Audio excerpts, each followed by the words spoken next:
কোথায় সেই সব মুসলিম সমাজের মান্যগণ্য ব্যক্তিরা, আপনাদের লিডার? তো ওয়াকাফ আইন তো পাস করে দিল রাজ্যে, আপনারা তো বলেছিলেন খুব জোর গলায় আমাদের সেকুলার মন্ত্রী, সেকুলার মুখ্যমন্ত্রী, সেকুলার মুখ্যমন্ত্রী।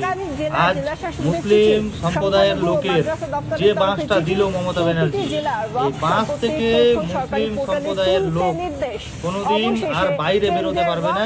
এটা আমি এই হচ্ছে বর্তমানে রাজ্য সরকারের অবস্থা। ওয়াকাফ আইন পাস করব না, ওয়াকাফ আইন পাস করব না, ওয়াকাফ আইনটা তো পাস হয়ে গেল। মমতা ব্যানার্জি তো সেই বাঁশটা দিল মুসলিম সম্প্রদায়ের লোককে। মানে এই জন্যই আপনি বলেছিলেন যে বাংলায় ওয়াকাফ আইন নিয়ে কোনো আন্দোলন করা যাবে না, দিল্লি গিয়ে করতে হবে, যাতে আপনি নবান্নয় বসে চুরি করে আপনি আইনটাকে ঠিকই পাস করে দিলেন। আর এই আপনি বলছেন আমি বাংলার সেকুলার মুখ্যমন্ত্রী। তো মুসলিম সম্প্রদায়ের সেই সব নেতা মন্ত্রী থেকে শুরু করে সেই সব জনসাধারণ থেকে শুরু করে যারা এই 2-4 টাকার জন্য, সামান্য 2-4 টাকার জন্য, মানে 2 থেকে 4 টাকাই বলা হয় ওটাকে, সামান্য 2 থেকে 4 টাকার জন্য নিজের ইমান বিক্রি করেছেন, তারা সরে আসুন। নইলে এই সরকার আজ তো আপনাদেরকে শুধু ওয়াকাফ আইন পাস করেছে, কালকে আপনার বাড়ি কবজা করবে, তারপরে আপনার যতগুলো জিনিস থেকে আছে সবগুলো জিনিস থেকে আপনাদেরকে বঞ্চিত করবে। কিছুদিন আগে ওবিসি এ ক্যাটাগরি থেকে বি ক্যাটাগরিতে করলো, দেখতে পেলেন? এই হচ্ছে বর্তমানে অবস্থা।